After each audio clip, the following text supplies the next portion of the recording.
श्री संतांची माथा चरणावरी साष्टांग हे करी दंडवत विश्रांती पावलो सांभाळावं तरी वाढले अंतरी प्रेम सुख डवरली हे काया कृपेच्या ओरसे नभे अनारसे उद्धरिलो विश्रांती पावलो सांभाळावं तरी वाढले अंतरी प्रेम सुख पांडुरंगा करू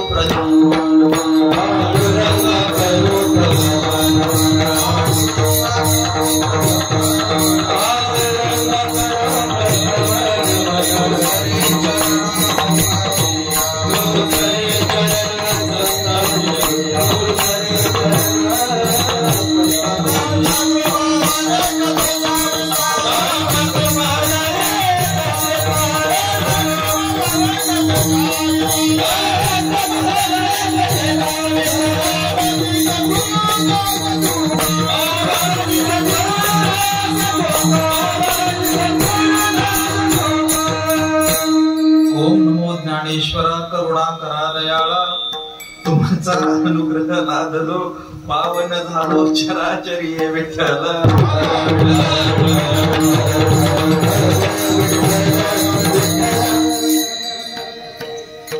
श्री संतांची माथा चरणावरी साष्टांग हे करी दंडवत विश्रांती पावलो सांभाळा उत्तरी वाढले अंतरी प्रेम सुख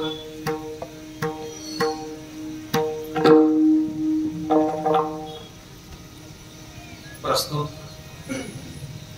प्राप्त प्रसंगी कीर्तन रूपी सेवेकरिता आपल्या सर्वांच्या समोर वाचलेला अभंग हा श्रीमंत जगद्गुरु श्री तुकोबाराय महाराजांचा नितांत सुंदर गोड रसाळ असा अभंग सेवेसाठी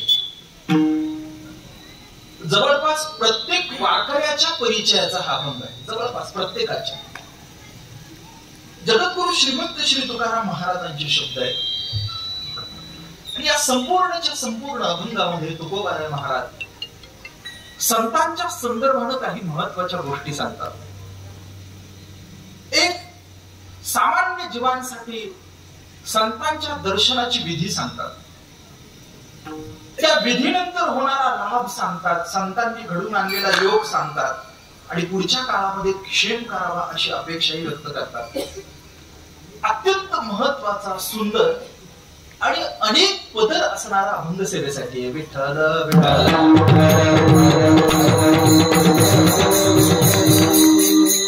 सेवेला सुरुवात करण्यापूर्वी आपल्या सर्वांना कल्पना आहे की कशाच्या निमित्तानं हे कीर्तन. गेल्या 45 वर्षांपासून आपण सर्व मंडळी एकत्र येत हा अखंड हरिनाम सप्ताह दरवर्षी अखंडपणे घडून आणतात आणि त्याचं हे 46वे वर्ष. वंदनीय माजी आमदार रघुनाथ दादा सातकर यांच्या कृपाशीर्वादानं आणि आपण सर्वच मंडळी भजनी मंडळ आहे, ग्रामस्थ मंडळी आहे, दाते मंडळी आहे, ही सर्व मंडळी एकत्र येत हा सगळा सोहळा अत्यंत नेमकेपणानं अत्यंत उत्साहानं समर्पित करत असतात देवाच्या चरणी. या प्रसंगी इथं उपस्थित असणारी सर्व महाराज मंडळी, सर्व टाळकरी मंडळी, वारकरी मंडळी, गाणारी वाजवणारी, श्रोत्यांमध्येही काही ज्येष्ठ वारकरी मंडळी, पंढरीची वारकरी असणारी, सामाजिक राजकीय आर्थिक क्षेत्रातली मोठी मंडळी ही सगळी असतील. आपण सर्वांच्या पायावर अत्यंत नम्रपणानं वंदन करतो आणि जगद्गुरु श्रीमंत श्री तुकोबाराय महाराजांच्या अभंगाकडे प्रवृत्त होतो. विठ्ठल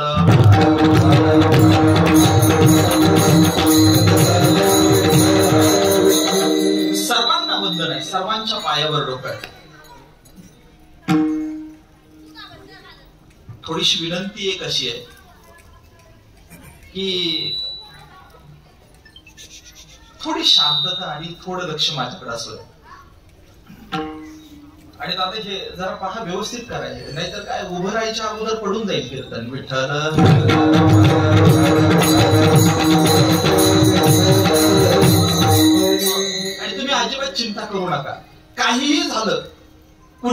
केलं तरी मी अजिबात कुणाच्याच अंगावर कुत्र्यासारखा धावून जात नाही.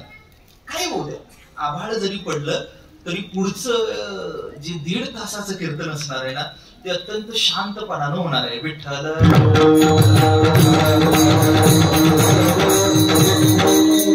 तुकोबारायांच्या या अभंगाच्या संदर्भानं आपण सर्व कान्हे ग्रामस्थांच्या समोर, परिसराच्या समोर जगद्गुरु श्रीमंत श्री तुकोबाराय महाराजांचं हृदय आपल्या सर्वांच्या समोर सांगता येईल का, असा प्रयत्न मला करायचा आहे. आणि आपण सर्व जाणती मंडळी, ऐकणारी मंडळी, मावळचा परमार्थ हा महाराष्ट्रामध्ये प्रसिद्ध असणारा परमार्थ. मावळचा विचार केला, मुळशी, मावळ, आम्ही सर्व नगरची मंडळी. आता नाव बदललं, आता पुण्यश्लोक अहिल्यादेवी नगर झालं, नाव बदललं. आता गंगाजळ निर्मळ मातोश्री अहिल्याबाईंचं नाव आमच्या जिल्ह्याला. पण तरी सुद्धा आमच्याकडे चर्चा इकडची, तुमची दिंडी, तुमचे भजन, तुमची असणारी निष्ठा आणि या परिसरामध्ये ज्यांनी ज्यांनी परमार्थ वाढवला, टिकवला, अशा सर्व मंडळींना मी मनापासून वंदन आणि नमस्कार करतो. आता पहा, तुम्ही 2-5 वर्षानं तुम्ही 50 पूर्ण करणार. 50 बाबा, विचार करा गायकवाड बाबा, आता आपण की 50 वर्ष अशी होऊन जातील, अशी होती. जेव्हा अशा कोणत्याही सप्ताहाला आम्ही जेव्हा जातो, परंपरा असणारा सप्ताह, तेव्हा माझ्या समोर पहिला मुद्दा हा येतो की अरे, आपण 46व्या वर्षी 4थ्या दिवशी कीर्तनाला ऐका येऊन उभं राहिलो, मात्र पहिल्या वर्षी सप्ताह कुणी सुरू केला असा. बरं, कदाचित एखादा व्यक्ती असेल, महाराज, त्याचं नाव माहिती असेल, मात्र पहिल्या दिवशी देणगी कुणी दिली असेल, पंगत कुणी दिली असेल, एखादा गावातला कुणीतरी ज्येष्ठ असेल, तो म्हणाला असेल तरुण पोरांना तुम्ही सुरू तर करा, आम्ही आहे.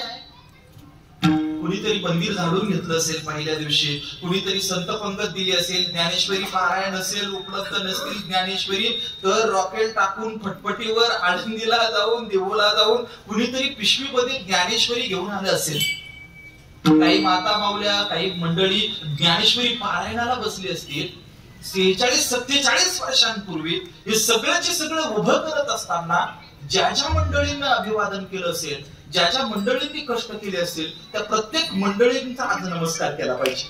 त्यांचं नाव कदाचित माहिती नसेल, मात्र 46 वर्ष पूर्ण होत असताना त्या सर्व मंडळींचं योगदान मोठं आहे. मी शेतकऱ्याचा पोरगा आहे, मी पहिल्या पावसाला विसरत नाही. विठ्ठल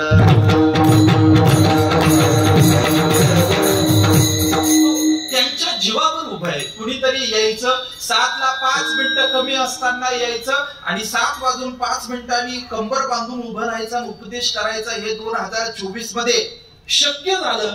ते कुणीतरी अगोदर गावामध्ये 10-10, 20-20, 25-25 दिवस येऊन बसलं होतं आणि त्यानं हळूहळू सुरुवात केली, म्हणून हे वैभव आहे.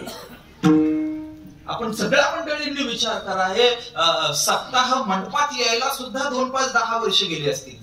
स्टेज व्हायला सुद्धा 2-5-10 वर्ष गेली असतील. पहिला माईक यायला सुद्धा 2-5-10 वर्ष गेले असतील. मृदुंगाला माईक यायला पण 2-4 वर्ष गेले असतील. आणि कीर्तनामध्ये गायक मंडळी आता 3-4 माईक आहे, ते यायला पण किती दिवस गेले असतील. हे फ्लेक्स लागायला किती वर्ष गेली असतील. आपण हळूहळू हळूहळू हळूहळू विकास करत राहिलो आणि आज हे वैभव आहे.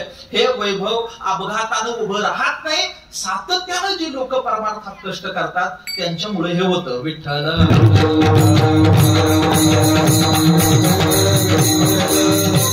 आणि कृतज्ञता हे मोठं मूल्य आहे.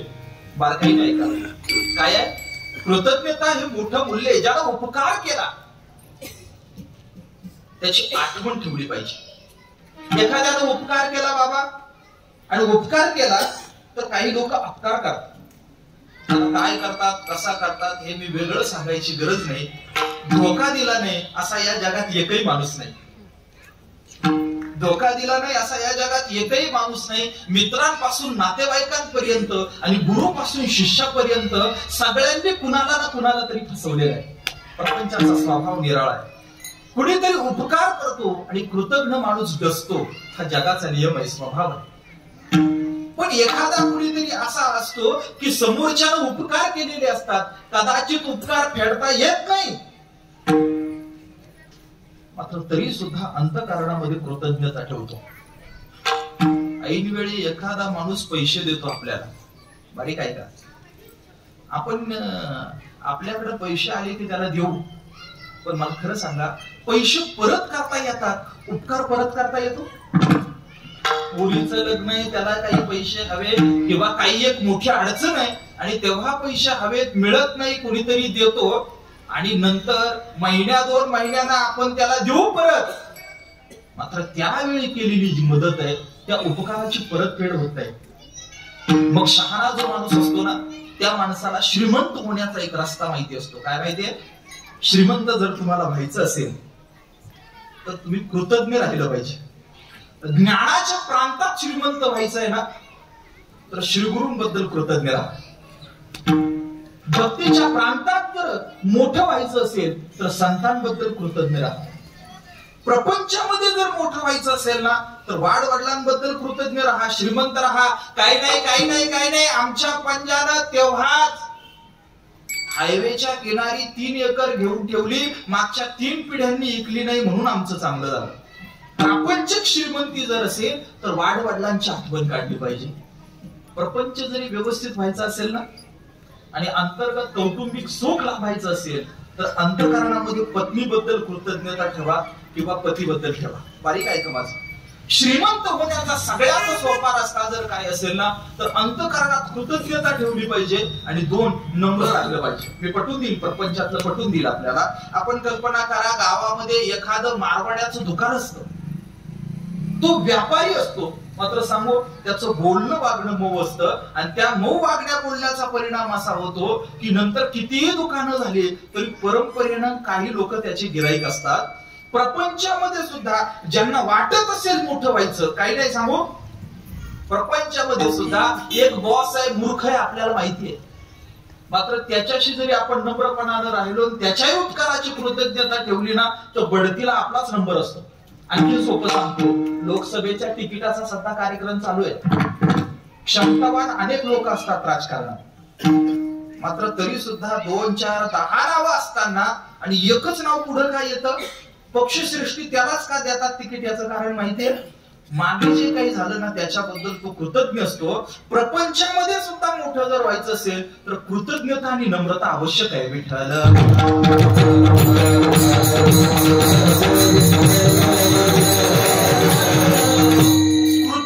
कृतज्ञ असता कामा नाही. कृतज्ञता मोठं मूल्य, मोठं मूल्य, मोठं मूल्य, मोठं मूल्य.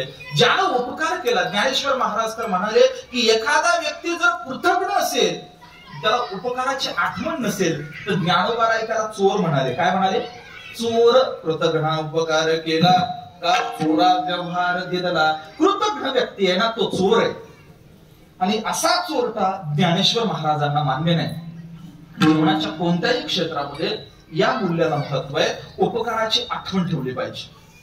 तुमचं माझं आयुष्य तुम्हाला मला आपल्या सगळ्यांना मिळून अन्न पाहिजे, वस्त्र पाहिजे, निवारा पाहिजे, मलाही पाहिजे. कीर्तनाला आलो म्हणून काय मला अन्न नकोय का? मला वस्त्र नकोय का? मला निवारा नकोय का? आपण जसं जसं प्रवास करत जातो तसं तसं आपल्याला अन्न, वस्त्र आणि निवारा या गोष्टी पाहिजे असतात. आणि ते अन्न खरेदी करण्यासाठी, ते वस्त्र खरेदी करण्यासाठी, तो निवारा खर्च करण्यासाठी पैसे पाहिजे असतात. ढोंग करायची गरज नाही त्याला. आणि दरवेळी पैशाला नावं ठेवायची गरज नाही. पैसे म्हणजे काय? पैसे म्हणजे दुसऱ्याचे श्रम विकत घेता येतात. ते चलन म्हणजे पैसा आहे. उदाहरणार्थ माझ्या खिशामध्ये 1000 रुपये असले की मी दिवसभर एका व्यक्तीकडून काम करून घेऊ शकतो. 1000 रुपयाच्या बदल्यात एका माणसाचं एका दिवसाचं श्रम खरेदी करता येतात. त्याच्यासाठी असणारी वस्तू साधन म्हणजे पैसे. पैसे महत्वाचे आहेत. झालं आता बिघडत चाललंय. परमार्थ म्हणजे साधेपणा आहे, गबाळेपणा नाही बरं का. परमार्थ म्हणजे स्पष्टपणा आहे, आंधळेपणा नाही. पैसे हवे असतात. किती पैसे असले पाहिजे? इतके पैसे असले पाहिजे की आपल्या जगण्यावर आपलं नियंत्रण असलं पाहिजे. इतके पैसे असले पाहिजे. पैसे असणं आणि भीक मागणं यातलं संतांनी काय निवडलं? पैसे असणं निवडलं. बारीक आहे का? पैसे असणं निवडलं. उलट त्यांनी भीक मागणं नावाची गोष्ट आहे ही नाकारली. भिक्षा पात्र अवलंबने जिने लाजिरवाने ऐसी याते नारायणे उपेक्षिजे सर्वदा. काय आहे की जो भिकारी आहे, भीक मागायला निघाला, संतांना ते मान्य नाही. संतांना मान्य असेल तर पुरुषार्थ मान्य आहे. बरं, पैसे हवे. बरं, मग कसे हवेत पैसे? विचारा ना तुकाराम महाराजांना. तुकोबाराय म्हणाले, जोडून या धन उत्तम व्यवहारे उदास विचार.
पैसे जोडायचे, पण कसे?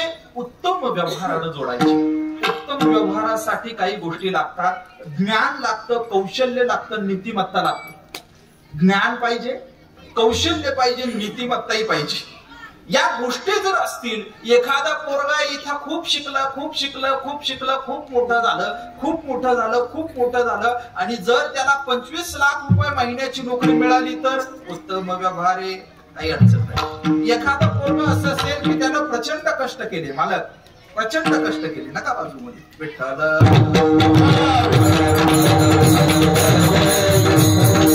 एखादा पोरगा असेल त्यानं प्रचंड कष्ट केले आणि त्यानं पैसे मिळवले, तर ते परमार्थाला धरून आहे की नाही? आहे. जोडून या धन उत्तम व्यवहारे. पहिला मुद्दा असा आहे, पैसे महत्वाचे वाटतात, पैशांची गरज वाटते तुम्हाला, मला, आपल्या सगळ्यांना वाटते.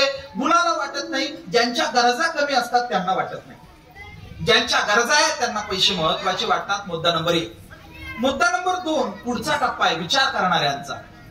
काय आहे? पहिला मुद्दा, पैसे महत्वाचे वाटतात. दुसरा मुद्दा आहे, पैसे कमावण्याचा सोपा रस्ता सापडतो. तुम्ही पहा, अभ्यास करणारा, विचार करणारा, सातत्यानं कष्ट करणारा जो माणूस आहे ना, त्या माणसाला पैसे कमवण्याचा सोपा रस्ता आयुष्याच्या 35च्या आत सापडतो. 2. पुढचा एक टप्पा आहे त्याच्या पुढे विचार करत जाणाऱ्यांचा. काय आहे?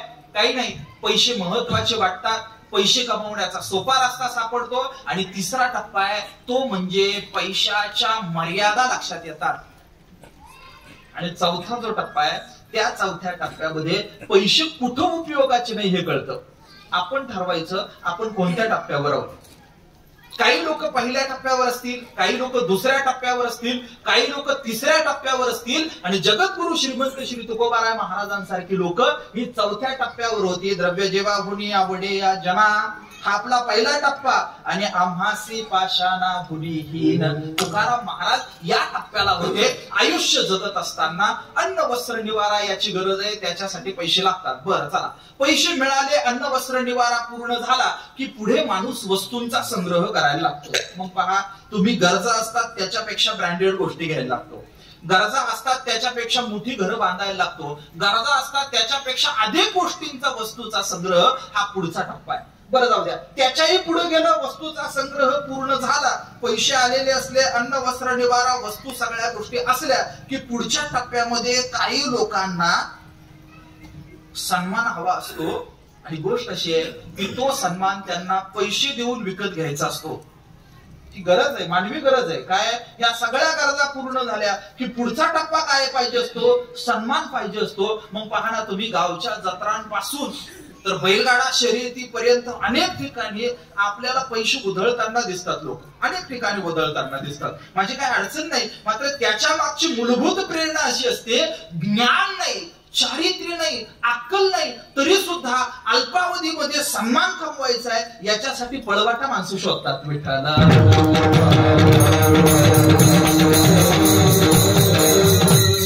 चौथा टप्पा जर कशाचा असेल तर तो प्रतिष्ठेचा, सन्मानाचा आहे आणि त्याच्यासाठी आपली धडपड चाललेली आहे. मूलभूत गरजा पूर्ण झाल्या की माणूस काय करायला लागतो, त्या टप्प्याकडे येतो. मला साधी गोष्ट अशी म्हणायची की या सर्व टप्प्यावरची लोक आपण पाहतो, मात्र यामधल्या कोणत्याही टप्प्यावरचा माणूस हा समाधानी असण्याच्या शक्यता कमी आहे. तात्पुरतं समाधान असेल, अन्न वस्त्र निवारा जेवण मिळालं, जेवण मिळाल्यानंतर अर्धा 1 तास 2 तास 5 तास 10 तास समाधानी वाटेल, मात्र संध्याकाळी परत भुकेची चिंता आहे.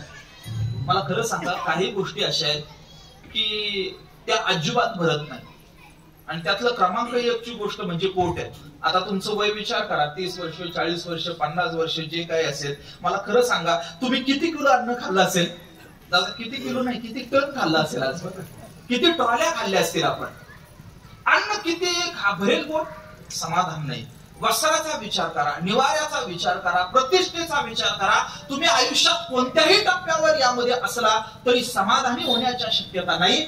पैसेही किती गडगंज असले तरी सुद्धा सातत्यानं अविश्रांती आहे, थकलेपणा आहे. साधी सरळ सोपी गोष्ट आहे, आयुष्यामध्ये अन्नानं, वस्त्रानं, निवाऱ्यानं, प्रतिष्ठेनं या कशानंही शाश्वत सुख मिळत नाही. सुख मिळतं ते विचारानं मिळतं. विठ्ठल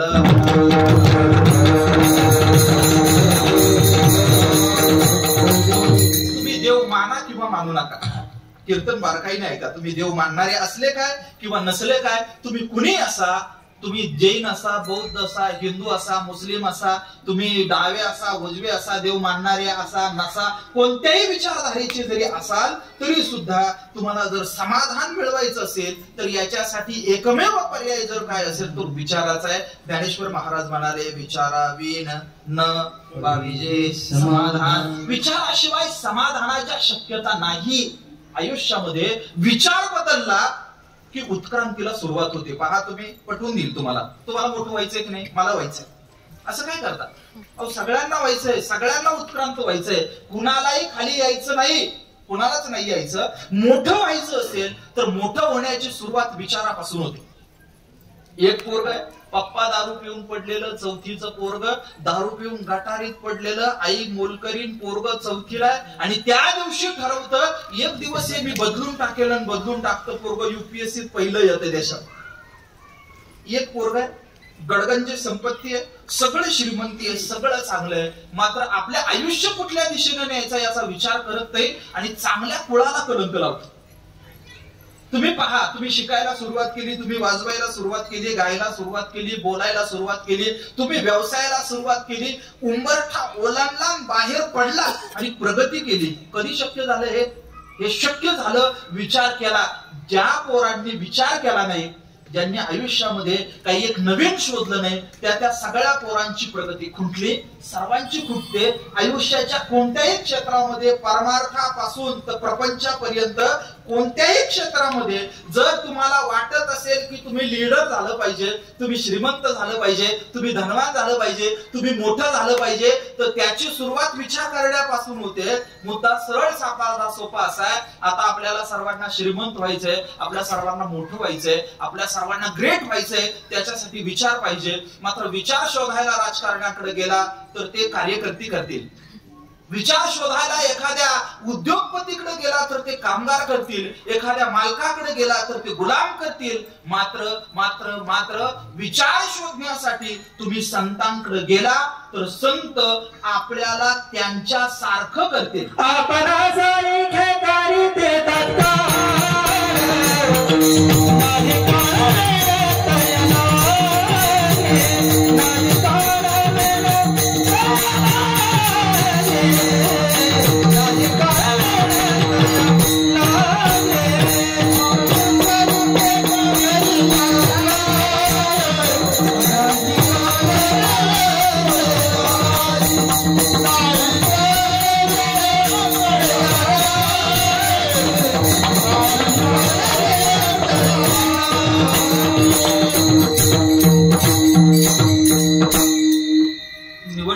असंच वातावरण चालू आहे सगळं.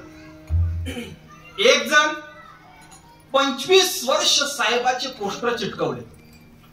आपला साहेब घ्यायचा.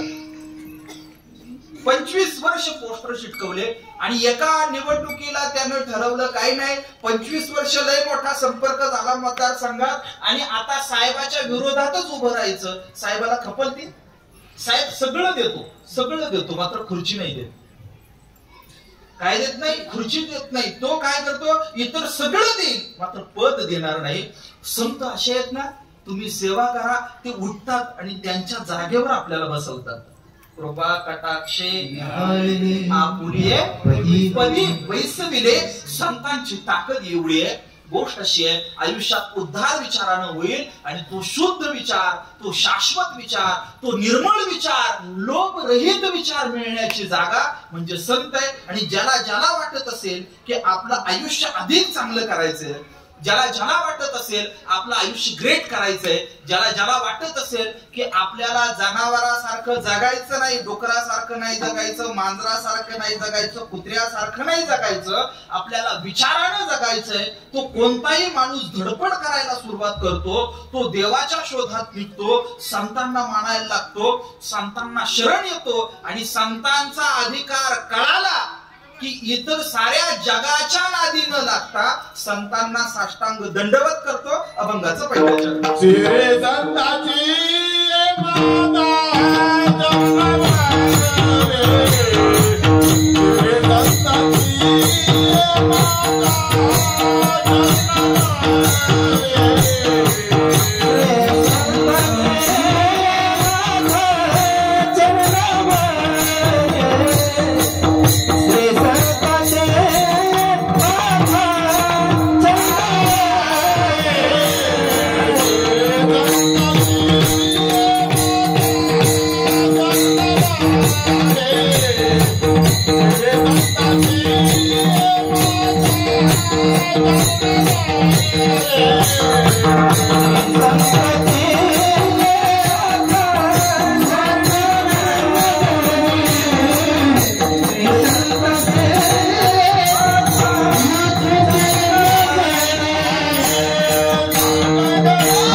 माथा चरणावरी उद्धार करायचा आहे.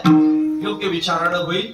योग्य विचाराची जागा संत आहे, इतर कुणी नाही. तुम्ही कितीही निर्मळपणानं विचार करा, तुम्ही किती नास्तिक आणि बुद्धिवादी असला तरी सुद्धा, खडबडून कितीही प्रयत्न केला तरी सुद्धा संत वगळता इतर जागा नाही. मी पटवून देईल आपल्याला. आपण कल्पना करा, असे कितीतरी लोक आहेत जे रामाला मानत नाहीत, असे कितीतरी लोक आहेत ते कृष्णाला मानत नाही, असे कितीतरी लोक आहेत ते विठोबाला मानत नाही. मात्र महाराष्ट्रामध्ये देव न मानणारा माणूस सुद्धा तुकोबारायांना मानतो.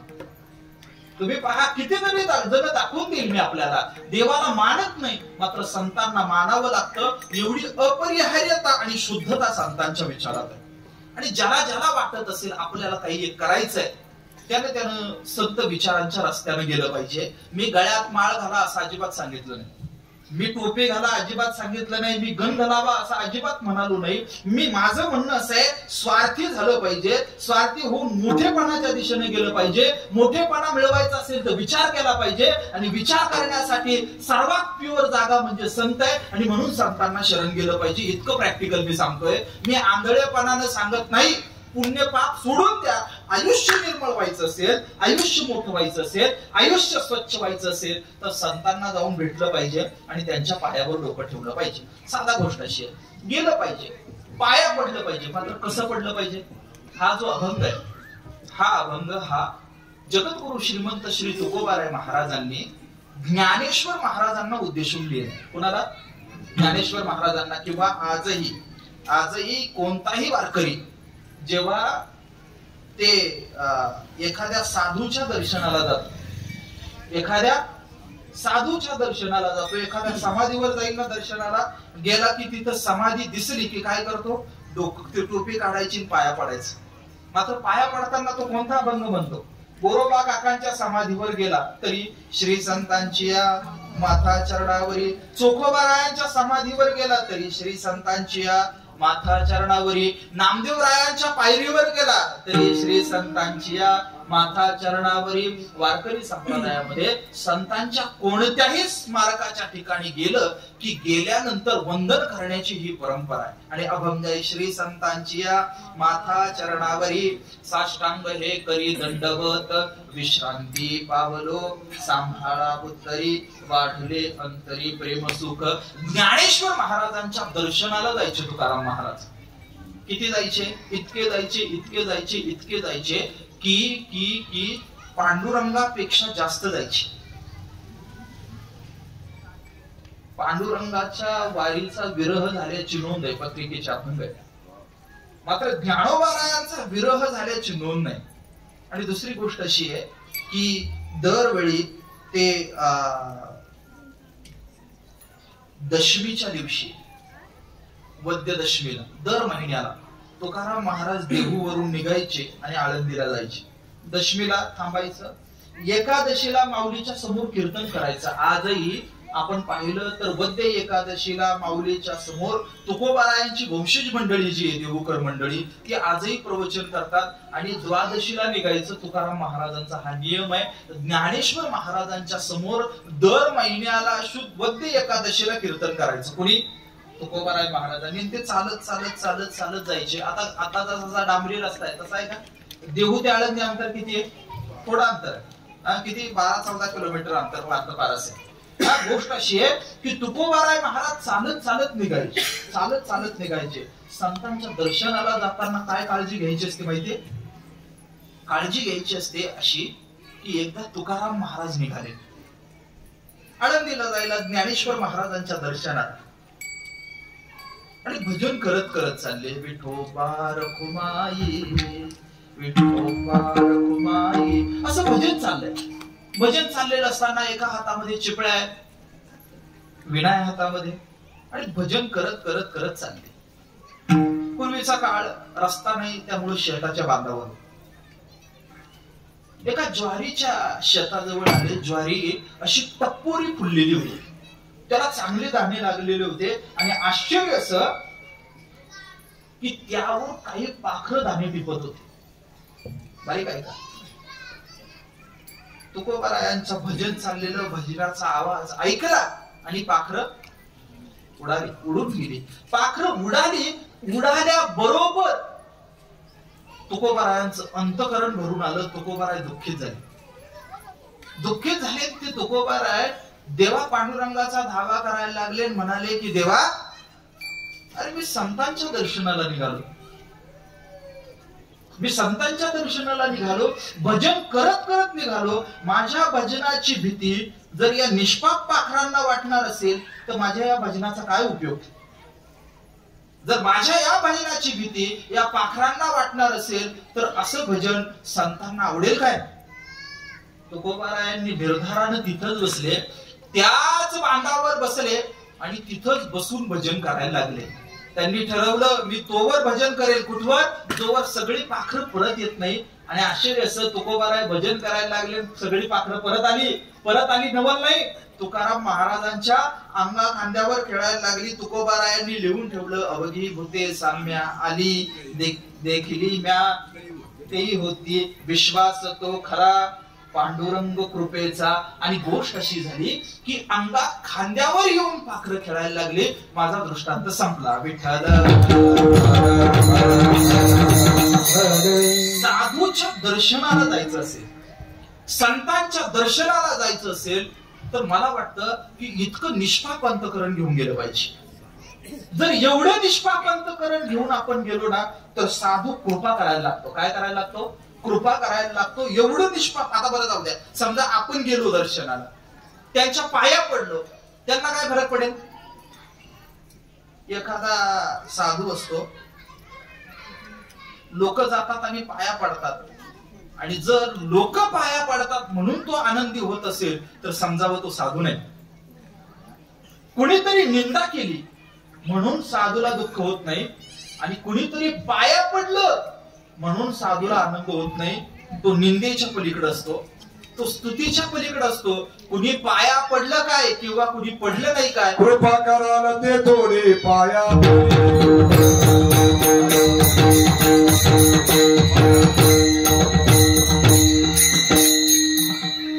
विठ्ठला.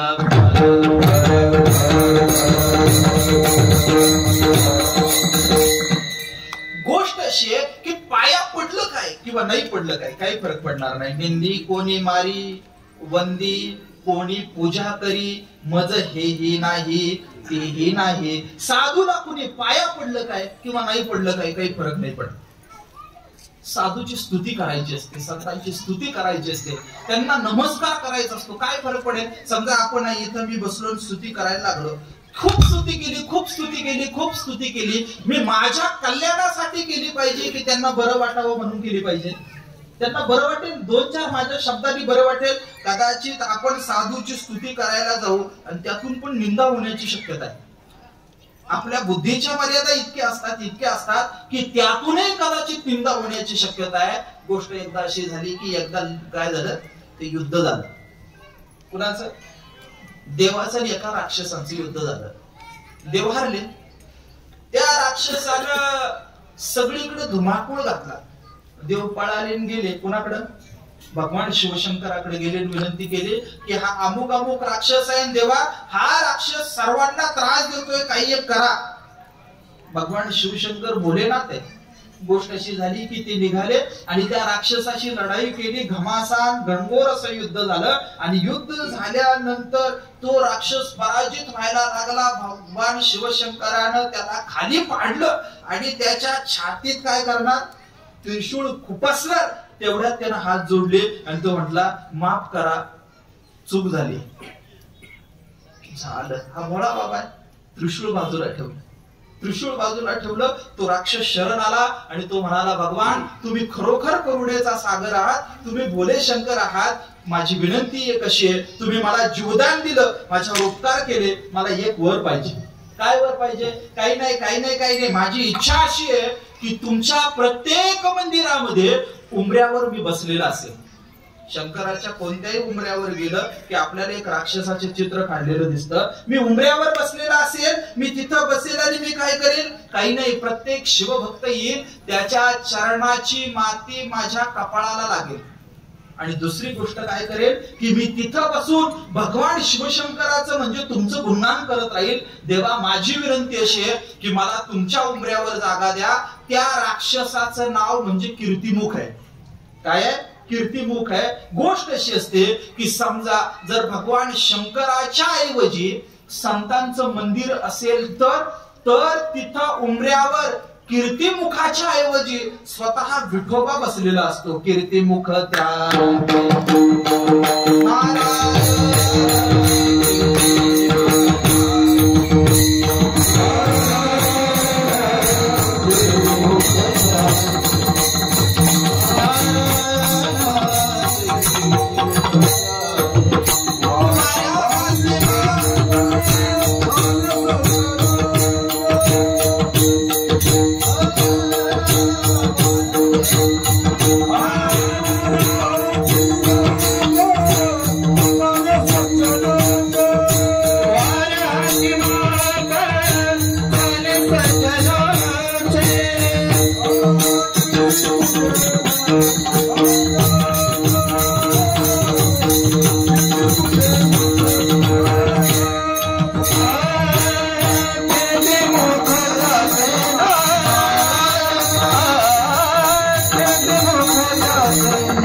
ज्यांचं कीर्तिमुख स्वतः नारायण आहे त्यांना तुमच्या माझ्या स्तुतीनं काय फरक पडेल?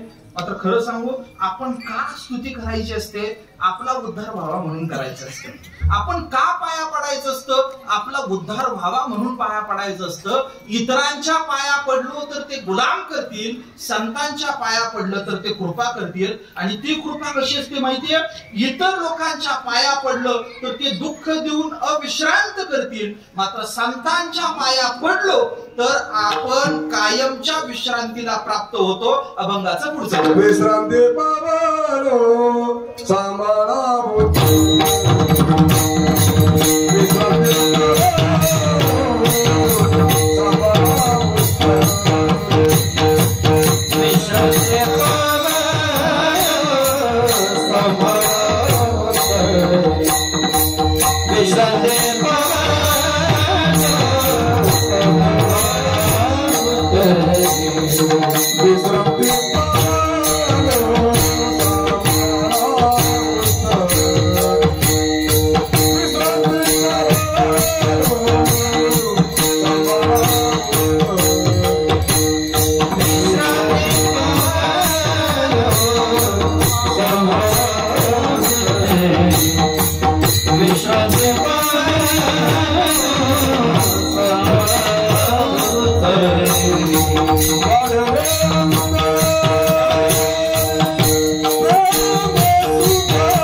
विश्रांती पावलो सांभाळा उत्तरी.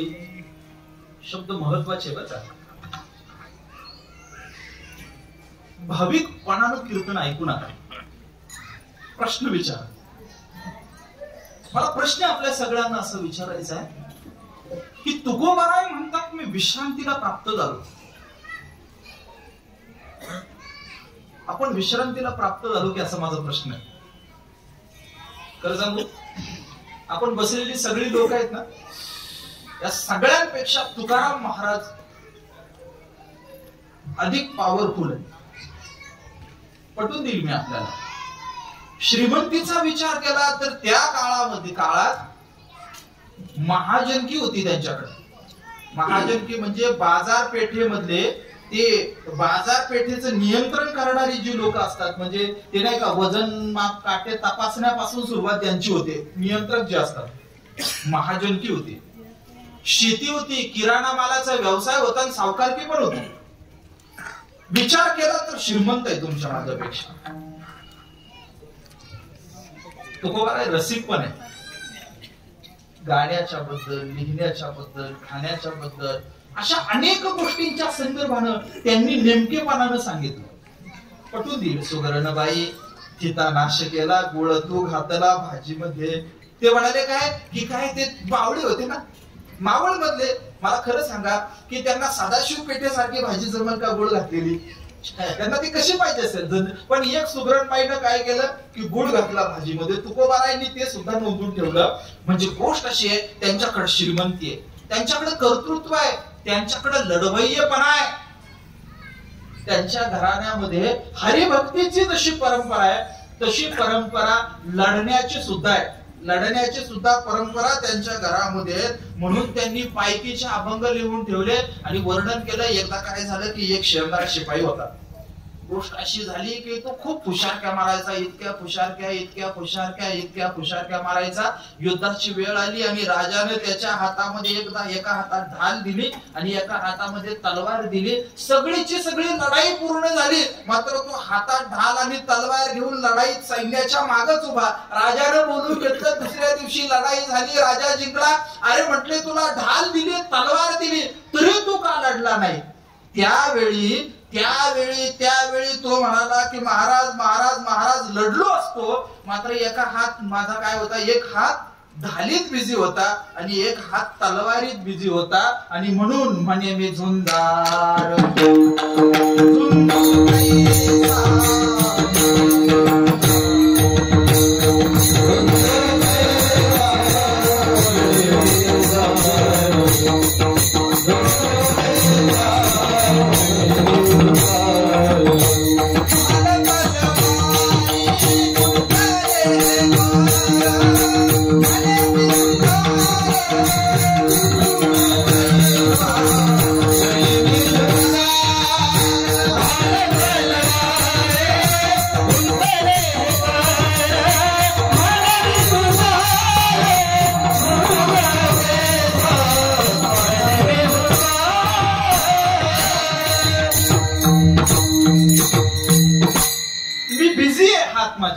सांगू. आणखी कितीतरी झुंजायाच्या गोष्टी ऐकताचे सुख करिता देह दुःख थोर आहे. लढाईचे अनेक प्रसंग आपल्याला तुकोबारायांमध्ये दिसतील. मुद्दा सरळ साधा सोपा आहे. तुकोबारायांकडे पराक्रमाची काय आहे, परंपरा आहे. एक वाक्य बोलू. इथं बसलेले आपण सगळीची सगळी मंडळी आहे ना, आपल्यापेक्षा तुकोबाराय अधिक चलाक होते. चलाक मराठी शब्द सांगतो तुम्हाला, मुत्सद्दी होते, चलाक स्किलफुल होते. तुकाराम महाराज अधिक राजकारणी होते. बापरे, मोठं वाक्य माझं म्हणणं साधं असं आहे, तुकाराम महाराज राजकारणी नाही असं जर एखाद्याचं म्हणणं असेल तर मला असं सांगा, महाराष्ट्रातला राजकारणातला सगळ्यात मोठा कळस कोण? गडबडीत साहेबाचं नाव घ्या, शिवाजी महाराज. काय आंधळ्या लोकांना कळतच नाही, काय अडचण वेगळीच आहे. छत्रपती शिवाजी महाराज हा सगळ्यात मोठा आदर्श. कोण आहे? सगळ्यात मोठा आदर्श राजकारणाचा. मला असं म्हणायचं आहे, राजकारणाचा मानबिंदू म्हणजे जर शिवाजी महाराज असतील तर त्यांचे गुरु किती राजकारणी असतील? आणखी सांगू सोपं सांगतो. शिवाजी महाराजांचा गनिमी कावा प्रसिद्ध आहे, आपल्या सगळ्यांना माहिती आहे. हा सगळ्याचा सगळा परिसर हा छत्रपती शिवाजी महाराज आणि तुकोबारायांच्या पदस्पर्शाने पावन झालेला आहे. त्यांचा गनिमी कावा आहे. काय गनिमी कावा आहे? काही नाही, शत्रू आहे, त्याची छावणी पडलेली आहे, बेसावधपणे जायचं, त्याच्यावर हल्ला करायचा, मिळेल ते हातातून घ्यायचं, पळून जायचं, शत्रू सावध होण्याच्या अगोदर. तुकाराम महाराजांचा अभंग आहे. तुकाराम महाराज म्हणाले, आपणाला कोणी टाकावे अनेक, घ्यावे सकळीक हरवणिया. आपलं राखून ठेवायचं आणि पुढच्याचं काय करायचं? लुटायचं. पुढचा मुद्दा एवढंच नाही, लुटायचं नाही, आपण अशा पद्धतीने पळून जायचं की आपला रस्ता सुद्धा लागू द्यायचा नाही. छत्रपती शिवाजी महाराजांच्या अगोदर गनिमी काव्याचा उल्लेख तुकोबारायांनी अभंगात केलाय. विठ्ठल हे वाढत जाईल, सगळं हे वाढत जाईल. तुकोबाराय महाराज तुमच्या माझ्यापेक्षा परमार्थापासून प्रपंचापर्यंत सगळ्या ठिकाणी कुशल होते. आणि ते तुकोबाराय महाराज हे सगळं सोडलं आणि विश्रांतीला आले. कुठे आले? विश्रांतीला आले. माझा प्रश्न आपल्याला सरळ साधा सोपा असा आहे की आपण विश्रांतीला आलोय का? तुकोबारायांची एक बायको अन्न मिळालं नाही म्हणून हातपाय घासून मेली. पोरग वारलं, भाऊ सावजी विरक्त झाला, संसाराची राख रांगोळी झाली. एक जण गेला आणि ते म्हटले, महाराज एवढा सगळाची सगळा उपद्व्याप आणि अट्टहास तुम्ही कशासाठी केला? तुकाराम महाराजांनी लिहिलं, याच्यासाठी केला होता अट्टहास शेवटीचा दिस गोड भावा, आता निश्चिंतीने पावलो विसावा, कुंडलिया धावा तृष्णेची या तहान संपणं म्हणजे विश्रांतीला येणं. माझा साधा सरळ सोपा प्रश्न आपल्याला असा आहे की आपली तहान संपली आहे का विठ्ठल?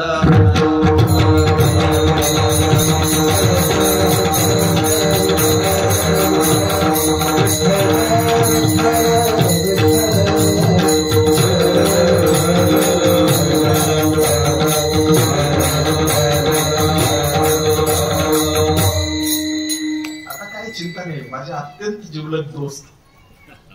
आणि दुसरी गोष्ट सांगू, राजकारण विषकारण काय माहिती नाही, मात्र महाराष्ट्र कर्नाटक सीमा भागामध्ये एक हालसिद्धनाथाचं देवस्थान, कोट्यावधी दक्षिण भारतीय लोकांचं ते ठिकाण आहे बरं का.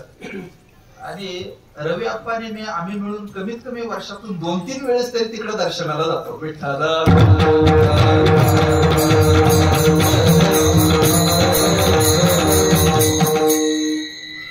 साधी चर्चा आहे. तुकोबारायण आपल्यापेक्षा श्रीमंत, आपल्यापेक्षा चलाक, आपल्यापेक्षा राजकारणी, आपल्यापेक्षा मुत्सद्दी, आपल्यापेक्षा ज्ञानी, आपल्यापेक्षा विचारवंत, आपल्यापेक्षा अधिकार मोठा, आपल्यापेक्षा लौकिक मोठा, आयुष्यामध्ये वीरत्वही वैराग्यही ज्ञान एवढं सगळं असताना सुद्धा ते म्हणतात आता निश्चिंतीने पावलो विसावा. मला प्रश्न असा विचारायचा आहे, आपण विसाव्याला गेलोय का? बाकी सोडून द्या, देव धर्म कोणतं सोडा, विसाव्याला गेलो का? नाही नाही नाही. ते गडबड अशी होते सभा समारंभामध्ये लोकांच्या नजरा गर गर गर फिरत असतात. आपण कीर्तनाला आलोय, आता आपल्या नजरांना विसावा मिळालाय का? ते कवी गंगा येते म्हणाले, तारो के तेजो में चांद छुपे नहीं, सूर्य छुपे नहीं बादल छायो, रीड पड़े तो रजपूत छुपे नहीं, दाता छुपे नहीं मांगना आयो, चंचल नारी के नैन छुपे नहीं, प्रीत छुपे नहीं पीठ दिखायो, कभी गंग कहे सुन शाह अकबर, कर्म छुपे नहीं बहुत लगायो, भस्माचे पट्टे लावून कर्म लपवता येत नाही, चंचल नारी के नैन छुपे नहीं. चंचल माणूस असतो ना त्याचे डोळे लपत नाही. पहा तुम्ही आणखी की काही लोक अशी असतात की अजिबात माहिती नसतं, मात्र सातत्यानं बोलत राहतात, त्यांची वाणी विश्रांतीलाच नसते सातत्याने. आणि लाचार माणूस ओळखायचा असेल तर त्याच्यासाठी 2 नियम आहे. काय? पहिली गोष्ट आहे, तो माहित नसणाऱ्या विषयावर बोलतो आणि मध्ये मध्ये बोलतो. माहिती नाही त्या विषयावर सुद्धा 1.5 तास जो अत्यंत अभ्यासपूर्ण भाषण करतो तो लाचार. माहिती नाही, मध्ये मध्ये बोलायचं. वाणी विश्रांतीला गेली का नाही गेली, डोळे विश्रांतीला गेले का नाही गेले. कीर्तनकार असल्यामुळे रोज कुठेतरी जायचा योग येतो, जेवायचा योग येतो, चांगले कपडे घातलेले असतात, पांढरे शुभ्र कपडे असतात, मोठी गाडी असते, सगळं छान नीटनेटकं सगळं चाललेलं असतं. मात्र गडबड काय असते माहितीये, ती इतकं शेजारी बसतं, जेवायला जेव्हा सुरुवात करतं तो इतक्या आदाशासारखं जेवतं, असं वाटतं की अरे हा खरोखरच श्रीमंत आहे का हलकट आहे. काही लोक आपण पाहतो वरवर वरवर सगळं नीटनेटकं आहे, मात्र खाताना इतकी हाव असते असं वाटतं हा जन्मोनजन्मीचा उपवास आहे. मला प्रश्न असा विचारायचा आहे की त्याच्या तोंडाला विश्रांती मिळाली, डोळ्याला विश्रांती मिळाली, कानाला. आणखीन सांगू आता बोलू, लोक सातत्यानं स्वतःबद्दल सांगत सुटले. हल्ली रोग झालाय तो, स्वतःबद्दल काहीही बोलू देत, 3 वाक्यानंतर 1 वाक्य कमीत कमी आपल्याबद्दल बोलतात, आणि दुसरं की पुढच्या माणसाने त्यांनी त्यांच्याबद्दलच बोलावं अशी अपेक्षा असते. आणि त्याच्यासाठी ते कीर्तनकारांना सुद्धा आयात करतात. आणि काय की काही नाही, माझ्याबद्दल बोलावं, सगळ्यांनी बोलावं असं वाटणं. मला प्रश्न असा विचारायचा आहे की आपल्या कानाला विश्रांती आहे, स्वतःची कीर्ती ऐकण्यात, गोड गोड खाण्यात आपण रमून गेलोय. मला म्हणायचं असं आहे की तुकोबाराय म्हणतात विश्रांती पावलो. शांतपणे जाऊन विचार करा की आपले विषय विश्रांतीला गेले का, याचं उत्तर नाही असं आहे. किती नाही असं आहे. एकदा काय झालं की ते माझं अहिल्यादेवी नगर जिल्ह्यामधलं कोटपेवाडी नावाचं गाव आहे, आणि तिथं भला मोठा बाजार भरतो, प्रचंड मोठा, म्हणजे आशिया खंडातला नंबर 2चा सहकारी साखर कारखाना माझ्या गावात आहे. आणि ते भलं मोठं बाजार तळ आणि रविवारचा बाजार. आणि त्या बाजारात काय झालं की आम्ही लहान होतो, लहान असताना ते एक 70-75 वर्षाचं म्हातारा आमच्याच गल्लीत असणारं बरं होतं स्वभावानं, मात्र ते भांड्याच्या दुकानात काहीतरी खरेदी करत होतं. मला प्रश्न असा पडला की बाबाच्या पोरीचं लग्न झालंय, नातीचं लग्न झालंय, तरी बाबा काय खरेदी करतात म्हणून पाहायला गेलो. आप्पा लहान होतो, पाहायला गेलो तर बाबाला म्हणलं बाबा काय खरेदी करतात, ते बोलले पण शिवी पण दिली बाबांनी. आणि आम्ही गेलो, मात्र जाता जाता पाहिलं बाबाने एक छोटासा खलबत्ता खरेदी केला होता. काय खरेदी केला होता? छोटासा खलबत्ता खरेदी केला होता. काही दिवस गेले आणि संध्याकाळी घरातून खलबत्त्याचा आवाज यायला लागला छोट्या. आपल्याला वाटेल हरिपाठ चाललेला असेल, नाही, खलबत्ता होता. आणि त्या खलबत्त्यामध्ये बाबा काय करायचे माहितीये? बाबा फुटाने फुटायचे. दात पडले होते म्हाताऱ्याचे, मात्र फुटाने खाण्याची वासना संपली नव्हती. गोष्ट साधी सरळ सोपी अशी आहे, आपली इंद्रिय दुबळे होतात मात्र वासना तशीच तरुण राहते. मला प्रश्न असा विचारायचा आहे, आपण विश्रांतीला गेलोय का? विश्रांतीला गेलेलो नाही हे उत्तर आहे. आपण 50शीत आलो, 60ीत आलो, 70ीत गेलो, 80ीत गेलो, तरी सुद्धा विश्रांतीला पावलो नाही. आणि तुकाराम महाराज वयाच्या 42व्या वर्षी म्हणाले विश्रांती पावलो. जेव्हा विषय सर्वाधिक टोकावर असतात असा वयाचा टप्पा म्हणजे 40-42चा, आणि त्या काळामध्ये तुकाराम महाराज म्हणाले विश्रांती पावलो. मी सांगू आणखी, मला तुकाराम महाराजांनी एवढा प्रामाणिक संतच वाटला नाही कोणता. इतकं प्रामाणिक प्रामाणिकपणाचा कळस म्हणजे तुकाराम महाराज. किती सांगतो, भजन करा विठ्ठल.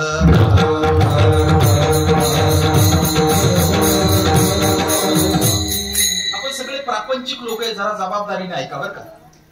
2 प्रकारचे एका वाक्याचे अर्थ निघतात, एक वरचा अर्थ असतो, दुसरा खालचा अर्थ असतो. आपण ज्या पद्धतीचा अर्थ घेतो ती आपली लायकी आहे. दादा कोणत्याच्या गाण्याचे 2 अर्थ निघतात आणि आपण त्याचा जसा अर्थ घेत असू तशी आपली लायकी. महत्वाचं बोलणार आहे मी. आपण काकड्याला येतो सकाळी सकाळी, बरोबर नाही? मला खरं सांगा, काकडा कोणत्या दिवसात असतो? थंडीच्या दिवसात असतो. बरं खरं सांगा, थंडीच्या दिवसांमध्ये काकडा अंथरुणाची ऊब सोडून काकड्याला येणं मोठं कष्टाचं काम ऐक नाही? बरं जाऊ द्या, आणखीन बोलू, उथळपणे ऐकू नका. नव्यानं लग्न झालेलं असेल तर अवघड आहे की नाही? अवघड आहे ना? अवघड आहे की नाही? जगद्गुरु श्रीमंत श्री तुकोबाराय महाराज किती प्रामाणिकपणे बोलतात पहा. बारीक शब्द ऐका. ते म्हणाले देवा पांडुरंगा, मला तुझ्या दर्शनाला यायची इच्छा आहे, मात्र सकाळी सकाळी विषयानं माझ्यावर कब्जा केला. आणि अभंग आहे, कामे नेले चित्त नेली अवलोकू मुख, फुटो पाहे हृदय बहु वाटे दुःख, कागा सासुरवासी मज केले भगवंता. सकाळी सकाळी कामे नेले चित्त असं म्हणण्याची ताकद कुणात आहे? कुणात आहे? अहो, लोकांनी थोडा सन्मान केला ना तर आपण आपले अवगुण लपून ठेवतो. मात्र लोक जगद्गुरु म्हणत होते आणि तुकोबाराय म्हणत होते माझे मज कळो येती अवगुण, काय करू मन अनावर, आता आड उभा राहे नारायणा, दया सिंधुपणा साच करी, वाचावदे परी करणे कठीण, इंद्रिया अधीन झालो देवा. देवा मी इंद्रियांच्या अधीन झालो आणि मला यातून बाहेर काढ. देवा कामे नेली चित्त नेदी अवलोकू मुख. तुकोबाराय प्रामाणिक आहे. अशी पूर्वावस्था, मात्र उत्तर कालामध्ये विश्रांती पावलो, मी विश्रांतीला प्राप्त झालो असं तुकोबाराय म्हणाले. आपण विश्रांतीला प्राप्त जर व्हायचं असेल तर संतांच्या दर्शनाला गेलं पाहिजे. बरं, विश्रांतीला तुकाराम महाराज प्राप्त झाले हे खरंय, मात्र पुढच्या टप्प्यामध्ये सुद्धा त्यांनी विनंती केली, काय? सांभाळा उत्तरी. मला हे महत्वाचं वाटतं बरं का. अनेक लोक वारकरी होतात, विश्रांतीला आल्याचा भास निर्माण होतो, नंतर पाय घसरतो, नंतर त्यांच्या ऑडिओ आणि व्हिडिओ क्लिप बाहेर येतात. मी हे काही कोणाची निंदा म्हणून सांगत नाही. साधी गोष्ट आहे, आपण माणसं आहोत. आपण कोण आहोत? आपण माणसं आहोत. आणि गोष्ट अशी होते की आपण कृपा प्राप्त झाली असं आपल्याला वाटतं, आपण मोठे झालो असं आपल्याला वाटतं, अंतःकरणात वैराग्य निर्माण झालं असं आपल्याला वाटतं. मात्र गडबडीमध्ये एखाद्या दिवशी चुकीचं पाऊल पडलं तर, म्हणून संतांना विनंती करायची असते की माझा सांभाळही करा, मला विश्रांती द्या. मी सांगू, मी फर्ग्युसन कॉलेजला शिकलो बाबा, आणि मी खोटारडा अजिबात नाही. आपल्याला लोभ आहेत, आजही आहेत. ते 1000 रुपये इथं पडलेले असले तर मला उचलावे वाटतात. आपण उचलावे वाटतात, मी खोटं नाही, उचलावे वाटतात, खरं आहे, उचलावे वाटतात. मात्र काय, गळ्यातली माळ आडवी येते आणि पटकन म्हणतो कोणाचे रे 1000 रुपये, उचलायचा लोभ होणार, हे वास्तव आहे. मात्र सांगू, त्याच वेळेस कोणाचे रे हे म्हणावं वाटणं हे वारकरीपण आहे. मन गया तो जाने दो, मत जाने दो शरीर गया तो सब कुछ गया, कह गए दास कबीर. मनात लोभ येतोच, मनात हाव येते, मनात वासना निर्माण होते, ही वस्तुस्थिती आहे. मात्र संत आहेत ना, आपण विनंती केली पाहिजे की तुमच्या कृपा आशीर्वादानं आता विश्रांती मिळाली, मात्र उर्वरित काळामध्ये सांभाळा उत्तरी. आणि जर तुम्ही सांभाळ केला तर विषय संपून जातील, वासना संपून जाईल, रागद्वेष संपून जाईल, आणि अंतःकरणामध्ये निव्वळ प्रेम शिल्लक राहील. हार्मोनशी अनियंत्रित हालचाल म्हणजे प्रेम नाही, तर प्रेम म्हणजे शुद्ध अध्यात्म आहे. आणि एकदा ही जाणीव झाली की नासक्या असणाऱ्या देहाला सुद्धा पारमार्थिक धुमारे फुटतात. अभंगाचं पुढचं चरण.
चरणावरी साष्टांग हे करी दंडवत झालं संपलं. आता पुढची किती मिनिटं बोलणार आहे? एक 5-7 मिनिटं बोलतो, चालेल ना? अडचण नाही ना काही? आपलं सुरू 7:20 झालंय. त्याच्यामुळं खरं तर मी आणखीन 10-15 मिनिटं घ्यायला पाहिजे, मात्र अजिबात घेणार नाही. अजिबात नाही. मी अजिबात 8:45ला जरी सुरू झालं ना तरी 9लाच संपवतो. कुठेही जाऊ द्या, लोकांना सवय लागते चांगली. काय सवय लागते? उद्या काय होऊ दे, एक माणूस असू द्या नाही तर 10 असू द्या, 7 वाजता सुरू करायचं, बरोबर 9ला काय होतं ते संपतं. पुरेसा वेळ तुकोबाराय महाराजांच्या अभंगाच्या संदर्भात काही अंतःकरणामधला भाव व्यक्त करायचा प्रयत्न केला. समारोपाकडे आलोय, बरं काही नाही का, काही सूत्र सांगणार. तुकोबाराय महाराजांच्या या अभंगातलं शेवटचं चरण फार महत्वाचं आहे. आणि ते असे तुकोबाराय म्हणाले की तुका म्हणे मज न घडता सेवा, पूर्व पुण्य ठेवा ओढवला. माझा प्रश्न आपल्या सगळ्यांना असा आहे की आपण वारकरी झालो, आपण वारकरी झालो, काय झालं? वारकरी होण्यामध्ये मला खरं सांगा, आपण इथं जन्माला येणं, या परिसरात जन्माला येणं, परंपरेमध्ये जन्माला येणं, यात आपलं काय कर्तृत्व आहे? ज्ञानेश्वरी गाथा समजून घ्यायची असेल तर एखाद्या तामिळ कानडी माणसाला किती कष्ट करावे लागते, मात्र आपल्याला किती सोपं आहे. आपण भांडारा डोंगर आहे, त्याचा परिसर आहे, देऊ आहे, त्याचा परिसर आहे, हा सगळा परिसर, इथं आपण जन्माला आलो, आपल्याकडे परंपरा आहे, याच्यात आपलं काही कर्तृत्व आहे का? जुन्या लोकांनी काही एक काम करून ठेवलं आणि गोष्ट अशी झाली की तो ठेवा आपल्या वाट्याला आला.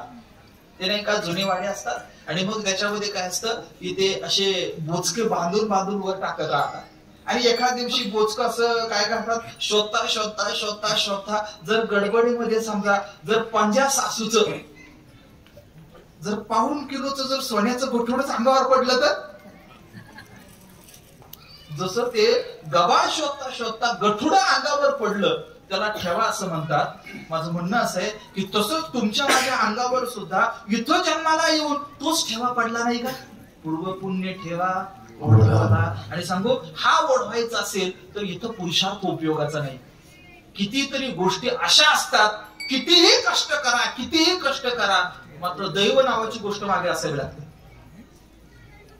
वेगवेगळ्या क्षेत्रात आपण जर पाहिलं तर आपल्या लक्षात असं येईल की अनेक क्षमता नसणारी लोक मोठ्या संधी मिळण्याचं कारण एकमेव होतं त्यांचा पूर्व पुण्याचा ठेवा मोठा होता.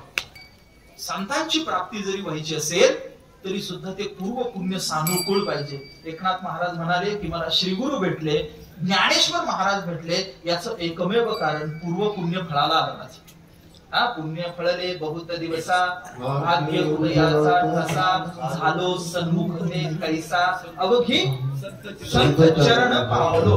मी संत चरण मी पावलो याचं कारण काय आहे. पूर्व पुण्य फळाला आलं.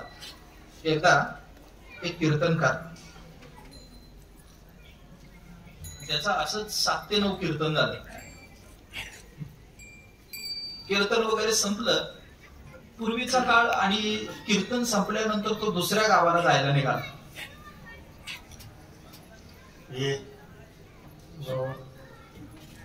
नाही लोकांचा काही दोष नाही. ते काय कीर्तनाला आल्यानंतर सुद्धा लग्नात आल्यासारखे राहतात. विठ्ठल विठ्ठल.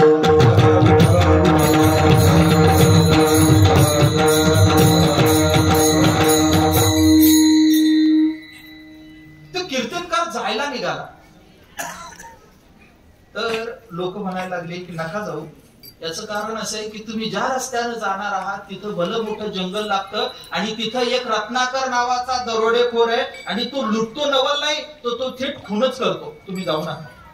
ते म्हणाले काही नाही मला जावं लागेल. का उद्या सकाळी खाऱ्याचं कीर्तन आहे, उद्या चैत्रवारी आहे, सकाळी कुठल्याही परिस्थितीमध्ये जावं लागेल. पर्याय नाही जावं लागेल. काय करायचं काही नाही म्हणे मी जातो. आणि तो कीर्तनकार जायला निघाला. एकटाच आहे. भजन करत करत निघाला. नारायण नारायण श्रीमन्नारायण नारायण नारायण नारायण. ते दरोडेखोर समोर आला. काय कुठे निघाला तुला माहिती नाही का माझं नाव रत्नाकर आहे. लोक जिथं दिवसा यायला घाबरतात तू रात्री एकटा पटका इकडे चालला. तुला जीवाची भीती नाही का वाटत. कीर्तनकार हसला. तो म्हणाला मला भीती नाही वाटत. माझी पण नाही वाटत भीती. अरे परक्यांची भीती वाटते. तू माझा आहे तुझी काय भीती वाटणार मला.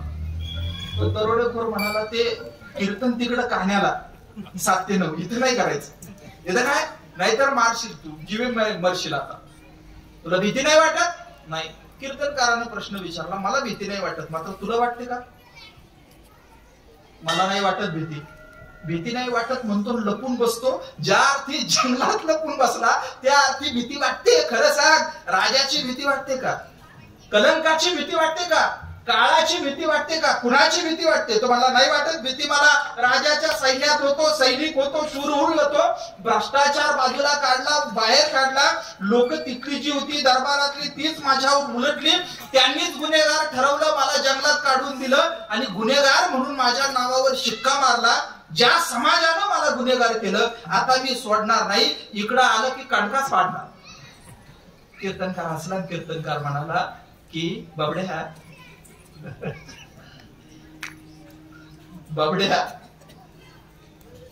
दुसऱ्याच्या पापाचं समर्थन आपण पाप करून करता येत नाही. दुसऱ्यानं गाय मारली तर आपण वासरू नसतं मारायचं. खरं सांग हे सगळ्याचे सगळं तू करतोय भीतीपोटी करतोय मात्र तू आतमध्ये निर्मळ आहे, स्वच्छ आहे. हे सगळंचे सगळं ज्या प्रेरणेने करतोय ना त्याचे लाभधारक जे कुणी असतील ना त्यांना जाऊन विचार की मी हे जे करतोय यात सहभागी आहे का तुम्ही म्हणून. तो गेला कुठं, बायकोकडे गेला, पत्नीकडं. आणि पत्नीकडे गेल्यानंतर पत्नीला पहिल्यांदा विचारलं. पत्नीला का विचारलं? याचं उत्तर असं आहे की माणसाला वस्तूमध्ये सर्वाधिक आवडतात ते पैसे, आणि माणसांमध्ये सर्वाधिक लोभ असतो तो बाईबद्दल असतो. तो गेला विचारलं पत्नीला, का ग मी हे जे करतो याच्यामध्ये तू सहभागी आहे का? त्यावेळेस त्या बायकोनं उत्तर दिलं, मालक आपलं 10 वर्षापूर्वी दुपारी 12:35 लग्न झालं होतं. तेव्हा मी काय म्हटले होते, मी शपथ घेतली होती मी तुमच्या सुखात आणि दुःखात सहभागी होईल. मी म्हटले नव्हते मी पापात सहभागी होईल. निम्मा गळाला. पप्पाकडे गेला. बाहेर पप्पा कॉटवर होते. रात्रीची वेळ होती. पूर्वी काय आहे की तरुणपणामध्ये खूप सिगरेट पिलेली असल्यामुळे, तीर्थही बरचसं प्राशन केलेलं असल्यामुळं ढगाळ वातावरण झालं की पप्पाला रात्र झोप येत नव्हती. उबळ यायची, ठोकळे टाकायचं म्हातारा. ते रात्रभर झोपलेलं नाही. आणि विचारलं पप्पाला, पप्पा मी हे जे करतो याच्यामध्ये तुम्ही सहभागी आहे का? आतापर्यंत खोकून बेजार झालेलं म्हातारं ताटकान उठून बसलं आणि म्हातारं म्हणाल, बेटा मी तुझ्या जन्माचा वाली आहे, मी तुझ्या कर्माचा वाली नाही. तुझ्या पापाला जबाबदार जर तू कोण असशील तर तुझं तू आहे. कुऱ्हाड तिथंच टाकली पुन्हा दरोडेखोराड. आणि धावत साधूच्या पायाजवळ गेला आणि रडवेला झाला. पाय धरले साधूचे. म्हणाला, महाराज तुम्ही बरं झालं भेटला. तुम्ही भेटला आणि कळालं की तरुणपण कोणत्या मूर्खांच्या सेवेसाठी वाया घालवलं. तरुणपणाचं अखंड तेज ज्यांच्यासाठी खर्च घातलं त्यापैकी आज कुणीही सोबत नाही. महाराज काही एक रस्ता दाखवा. त्यावेळी त्या कीर्तनकारानं त्या दरोडेखोराला उपदेश केला. तो रामनामाचा केला. त्या कीर्तनकाराचं नाव होतं नारद महर्षी. आणि तो दरोडेखोर म्हणजे रत्नाकर, तो पुढे वाल्मिकी झाला. महर्षी वाल्मिकी. आणि गोष्ट अशी आहे की त्याने विचारलं की भगवान एवढ्या मध्यरात्री तुम्ही माझ्या आयुष्यात आला, माझ्या आयुष्याला दिशा मिळाली. एवढ्या मध्यरात्री तुमच्या रूपानं बोधाचा सूर्य उगवला गुरुदेव. मी आयुष्यभर पाप करत होतो. मी बाण कोरले, मी कर्ज बुडवले, लोकांचे पैसे बुडवले, दारू प्यायलो, व्यभिचार केला, लोकांना दरोड्यानं मारलं, ब्राह्मणापासून साधूपर्यंत कुणालाच सोडलं नाही. आयुष्यात एवढं पाप मी केलं, एवढं पाप केलं, तरी सुद्धा इतक्या मध्यरात्री तुमच्यासारखा सत्पुरुष माझ्या जगण्याला दिशा देणारा भेटला कसा? मी असं काय केलं होतं? महर्षी नारद महर्षी हसले आणि ते म्हणाले की हे वाल्मिकी, हे रत्नाकर, हे तुझं आत्ताच पुण्य नाही. मग तू पूर्वे कधीतरी जे केलं होतं तो पूर्व पुण्य.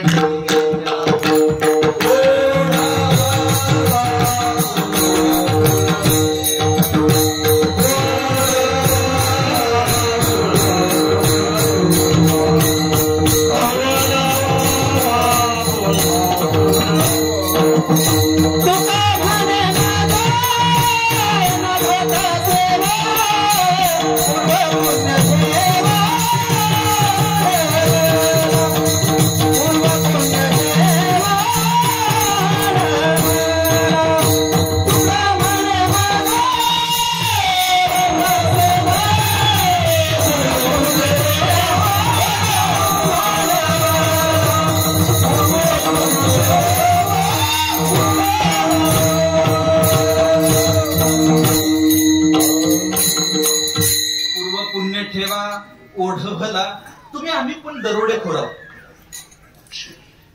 फक्त काय आपले लफडे आणखीन पेपरात छापून यायचे, नाहीतर प्रत्येक जणाकडे एक बातमी आहे बर का, आणि त्याची हेडलाईन होऊ शकते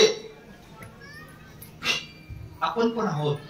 त्याच्या एवढे नसू भले मोठे, मात्र कृपा अशी आहे की आपण देहू आळंदीच्या परिसरात जन्माला आलो. पूर्व पुण्य ठेवा ओढवला हा अभंग ज्ञानेश्वर महाराजांना उद्देशून तुकाराम महाराजांनी वापरला. आणि ते म्हणाले किंमत न घडता सेवा. हे खरंय का? तुकाराम महाराजांनी आयुष्यभर सेवा केली. ज्ञानेश्वर महाराजांची आयुष्यभर सेवा केली. आणि तरी सुद्धा काय म्हणतात, किंमत न घडता सेवा.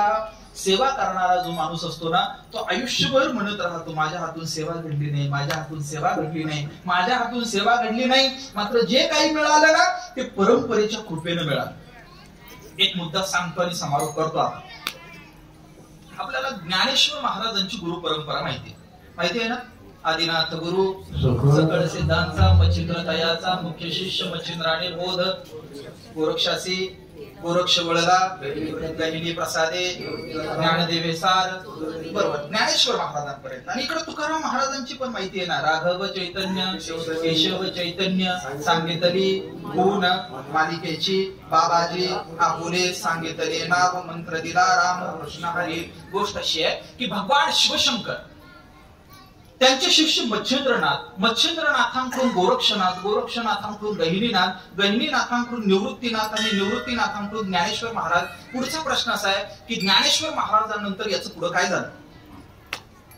याचं उत्तर जे दिलं ते तुकोबाराय महाराजांच्या सत्शिष्या मातोश्री बहिणाबाई महाराजांनी दिलं. संत कृपा झाली इमारत फळा आली ज्ञानदेवे रचना पाया या अभंगाच्या रचयिता मातोश्री संत बहिणाबाईंनी आपली गुरु परंपरा सांगितली म्हणजे तुकोबारायांची सांगितली. काय ऐका. आदिनाथे उपदेश पार्वतीसी केला मच्छिंद्रे ऐकेला मत्स्यगर्भी शिवरधईचा मंत्रपै अगाध झाला से प्रसिद्ध भक्तियोग. भगवान आदिनाथ त्याच्यानंतर मच्छिंद्रनाथ त्याच्यानंतर गोरक्षनाथ त्याच्यानंतर गहिनीनाथ गहिनीनाथानंतर निवृत्तीनाथ निवृत्तीनाथानंतर ज्ञानेश्वर महाराज आणि ज्ञानेश्वर महाराजांच्या पुढे पुढे पुढे लिहून ठेवलं त्यांनी. ते काय म्हणाले. सच्चिदानंद बाबा भक्तीचा आगर त्यासी अभय कर ज्ञाने केले. ज्ञानेश्वर महाराजांनी सच्चिदानंद बाबावर कृपा केली. पुढे पुढे विश्वंभर शिवरूप सुंदर राघवे विचार ठेविलासे. आणि त्यापुढे सच्चिदानंद बाबांनी विश्वंभर बाबांना उपदेश केला. विश्वंभर बाबांनी राघव चैतन्यांना राघव चैतन्यांनी केशव चैतन्यांना केशव चैतन्यांनी बाबाजी चैतन्यांना आणि बाबाजी चैतन्यांनी तुकोबारायांना उपदेश केला. जर उलट पाहत गेलो तर तुकोबारायांचे गुरु बाबाजी त्यांचे गुरु केशव त्यांचे गुरु राघव त्यांचे गुरु विश्वंभर त्यांचे गुरु सच्चिदानंद बाबा आणि त्यांचे गुरु म्हणजे ज्ञानेश्वर महाराज. जगद्गुरु श्रीमंत श्री तुकोबाराय महाराजांचे परमगुरु म्हणजे ज्ञानेश्वर महाराज. परंपरा म्हणून सुद्धा तुकाराम महाराज आणि ज्ञानेश्वर महाराज यांचं नातं एवढं मोठं आहे म्हणून तुकोबाराय म्हणाले पूर्व पुण्य ठेवी.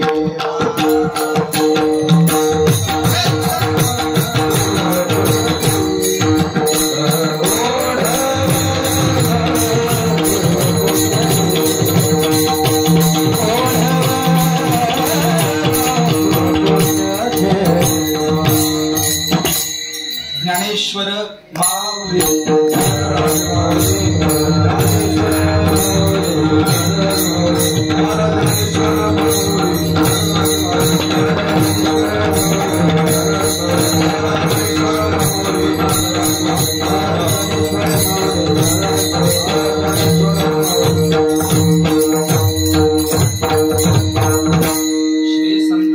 माथा चरणावरी साष्टांग हे करी दंडवत विश्रांती पावलो सांभाळा उत्तरी वाढले अंतरी प्रेम सुख. नियोजित वेळेमध्ये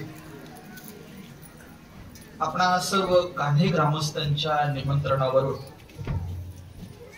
या अखंड हरिनाम सप्ताहामधली ही 4थ्या दिवसाची सेवा मी माझ्या वकुबाप्रमाणे करण्याचा प्रयत्न केला. आणि आपण सगळीच मंडळी इथं उपस्थित आहात. सर्वांना अत्यंत नम्रपणानं वंदन आणि अभिवादन करतो. कैलासवासी गंगाराम बळीराम सापकर यांच्या स्मरणार्थ श्री शशांक सापकर श्री अमित सापकर श्री ओंकार सापकर श्री विनय जवळकर श्री ओंकार घोसगे या सर्व मंडळींनी आजची ही कीर्तन सेवेच्या संदर्भाने संयोजन सेवा बजावली. अन्नदानाच्या संदर्भाने सुद्धा ही सगळी मंडळी काम करणारी आहे. तुम्ही पत्रिका जवळ दिली असती तर नाव वाचले असते, मात्र तुम्ही दुरून डोंगर साजरे, त्याच्यामुळे सर्वांना धन्यवाद. आपण सगळीच मंडळी इथं उपस्थित आहात. पंचक्रोशीतूनही काही मंडळी इथं आलेली मला दिसत आहेत. गायकवाड बाबा आहेत आणि आपण सगळीच मंडळी आहेत. कामशेतून आमचे शिंदे भाऊ पासून आहेत आणि आनंदाची गोष्ट की रवी आप्पा पण आहे. आपण मनापासून धन्यवाद आपणना देतो. आपल्या सर्वांच्या दर्शनाचा लाभ मला आदरणीय शुभम सापकर साहेबांमुळे झाला. शुभमने मला इथं बोलवलं आणि आपल्या सर्वांच्या परिचयाची संधी मला या निमित्तानं उपलब्ध करून दिली. टाळकऱ्यांपैकी माळकऱ्यांपैकी मला काही कुणाचे नाव बिव माहिती नाही, आपण कृपा करून मला सगळे जण सांभाळून घ्या. मला विसरा हरकत नाही, मात्र अभंग महत्वाचा आहे. श्री संतांची या माथा चरणावरी साष्टांग हे करी दंडवत. आपली ही उदात्त परंपरा आहे, मोठी परंपरा आहे. ही परंपरा आपल्याला अत्यंत व्यापकपणे टिकवायची आहे. आज ज्यांच्या पुण्य स्मरणार्थ या कीर्तनाचं संयोजन झालं, तर मी विचारत होतो हे कोण आहे. सप्ताहामध्ये सर्वात सोपं काम म्हणजे कीर्तन करणं आहे आणि त्याच्याहून सोपं काम देणगी देणे. मात्र सर्वात अवघड जर काम काय असेल तर पहारा करणं आहे. बरं का, सगळे मिळतात, पंक्तीला प्रायोजक मिळतात, कीर्तनकार मिळतात, कोण मिळत नाही तर ते विना घ्यायला मिळत नाही. आज ज्यांच्या पुण्यस्मरणार्थ या सर्व मंडळींनी आयोजन केलं, तर मी समजून घेत होतो. मी म्हटलं सगळं ठीक आहे, सप्ताहाला काही योगदान होतं का? तर ते म्हणाले की सप्ताहामध्ये विना पहाऱ्याची मोठी जबाबदारी त्यांनी निभावली. मला असं वाटतं की अशी सांप्रदायिक सेवा जी जी मंडळी करत असतील त्या सर्व मंडळींमुळे या सगळ्या गोष्टी टिकत असतात, वाढत असतात, हे वैभव पुढे जातं. मी त्या सर्वांच्या पायावर अत्यंत नम्रपणाने डोकं ठेवतो. याच्यानंतर परंपरेप्रमाणे एका मिनिटात चालू आहे तो का म्हणे मग न करता सेवा पूर्व पुण्य ठेवा ओढवला, सरळ म्हणायची आपली सुंदर पद्धतीनं. त्याच्यानंतर संयोजक मंडळी आहे, ती जे काही गोष्टी असतील त्या बोलतील. परंपरेनं समारोपाचं भजन होईल आणि मग आपण संपूयात. ही झालेली सेवा जगद्गुरु तुकोबाराय महाराजांच्या, संत श्रेष्ठ ज्ञानेश्वर महाराजांच्या पवित्र चरणी अर्पण करतो. हा सगळाचे सगळा कार्यक्रम आपल्याला मावळ मुक्ताई रुपालीताई नाणेकर यांच्या माध्यमातून लवकरच पाहायला मिळणार आहे. ताई, तुम्हालाही मनापासून मी वंदन आणि अभिवादन करतो. आणि तुका म्हणे असेल तुका म्हणे माझा न घडता सेवा, तुका म्हणे माझा न घडता सेवा, तुका म्हणे माझा न घडता सेवा,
प्रेम सुख